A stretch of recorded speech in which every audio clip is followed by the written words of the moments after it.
Hello everyone. I hope everyone is having a wonderful day. Before starting the video, please go ahead and hit the subscribe button and give this video a thumbs up. Thank you. The Young and the Restless. Victoria rushes Cole to the doctor. Victor puts Audra on an incentive plan, and Michael's caught in the middle. At Jabat, Kyle tells Diane that Claire won't be moving in with them at home. It would be another slap in Victor's face. Diane thinks he could use a metaphorical slap in his face, and Claire could be just the one to give it to him. Kyle doesn't want the mustache going after them. Diane complains that Claire should be full of joy, not constantly looking over her shoulder, worrying that her grandfather will take that joy away. It's so twisted. She rants about the Newmans bending over backward to please Victor. They debate the point, and Kyle says Claire is determined to live on her own terms. Diane warns Victor won't stop. Kyle's sure Claire will chip away at him one small victory at a time. Diane hopes she knows what she's up against. At the tack house, Victoria grabs Cole's jacket to take him to the doctor. Claire tells her dad to take it easy. Victoria decides to call the doctor, let him know about the symptoms, and that they're on their way. Getting Cole's coat on, he tells Claire and Victoria to stop fussing over him. Undeterred, they help him up to get him to the car. Claire hangs back as they take off, with Victoria saying she'll let her know. At Society, Summer asks Sally if she knows why Chelsea called this meeting.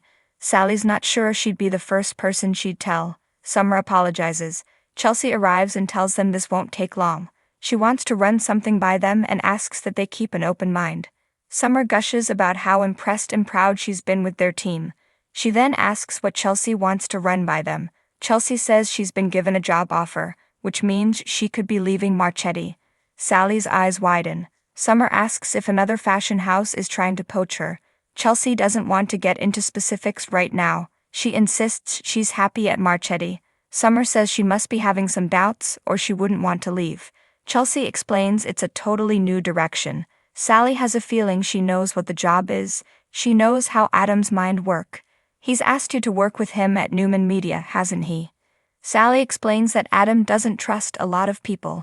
He finds those he cares about to fill that role.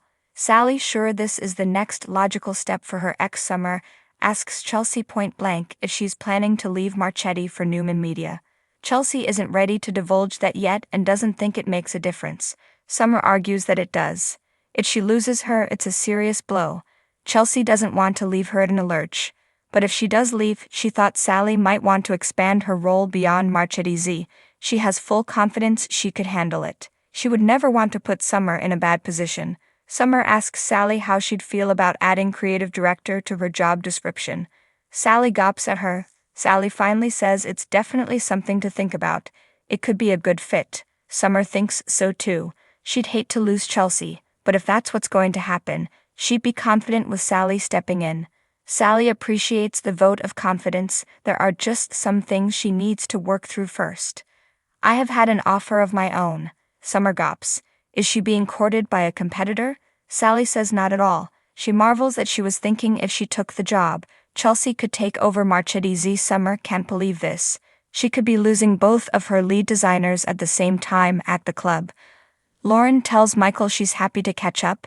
She feels like they haven't spent time together in days. She learns he spoke to Jack and is sure he heard all about Diane's renovations. Michael admits it wasn't a purely personal visit. Victor's amping up his war against Jabat, and he gave Jack a heads up. Lauren exclaims that he's Victor's sworn enemy. When he warns Jack, he crosses into enemy territory.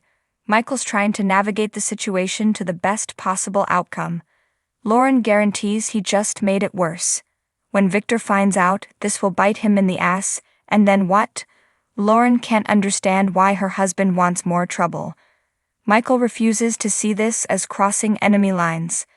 Lauren reminds him that Victor expects confidentiality, which means not going to Jack.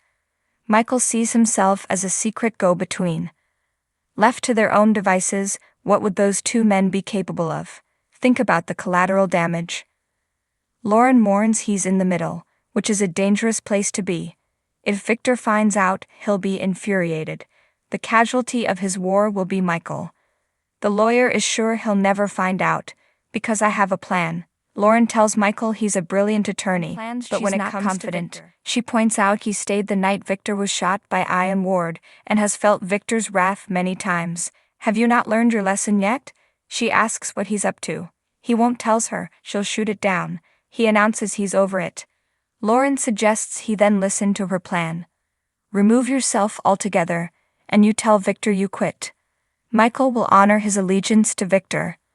Lauren rants that people he cares about will get hurt. Michael maintains he knows what he's doing. He'll stick around partly to prevent a disaster. Lauren gawps that he thinks he's the hero in this. Diane walks up and Lauren urges her husband to tell her what they were talking about. Diane's curious. Why would she be interested in what they're talking about unless it has to do with her or Jack? She guesses it has to do with Jack and Michael's evil master. Michael declares the discussion over. Diane says it's not and asks where his allegiance lies, with his friends or the man who signs his checks. She trots off and Michael asks Lauren why she'd put him in a spot like that. Lauren had to light a fire under him to do the right thing. She doesn't like what working for Victor is doing to him. Tearing up, she says this scares her. Michael asks, why are you doing this? Lauren's starting to wonder if Diane is right. Is your allegiance really with Victor and not your friends who you say are so important to you? Michael is trying to protect them all. Either she doesn't understand or she refuses to. At Crimson Lights, Audra tells Victor she needs her funding. He complains that she hasn't made a single move against Kyle Abbott yet. She lets him know how much she wants this deal and swears she'll never flip to Kyle's side. Not after the way he betrayed her. She needs to start building her company and get office space and employees. Victor says it will come in time. Audra stresses that it's part of her plan to get to Kyle. Victor doesn't want to know the details. She repeats that funding is critical if she's going to see this true. Victor will deposit part of the seed money everything she makes progress. The sooner she makes it clear Kyle is hurting his granddaughter, the more funding she'll get. Audra muses, you don't trust me at all, do you? Victor says, not at all. Audra asks what she has to do to show him he can trust her. He tells her she must get results. Audra tells him the new company will be called Vibrant. Victor likes it. He asks for the number of her corporate account. She asks if he'll be putting up some money as a sign of good faith. Victor tells her when she takes Kyle down a peg, she'll get her first deposit. I suggest you get busy. As he walks out, Kyle arrives, noting they were talking. He asks Audra why she isn't busy working on her new venture. She calls him a nepo baby and claims she's just there for a caffeine boost. She needles him a little more and then tells him his time's up. Jabbett's going to be in trouble. He's amused. Audra tells him Vibrant who will launch firing on all cylinders. They'll outdo his old potions and lotions. They continue to banter until Kyle tells her many companies have tried to best Jabbett.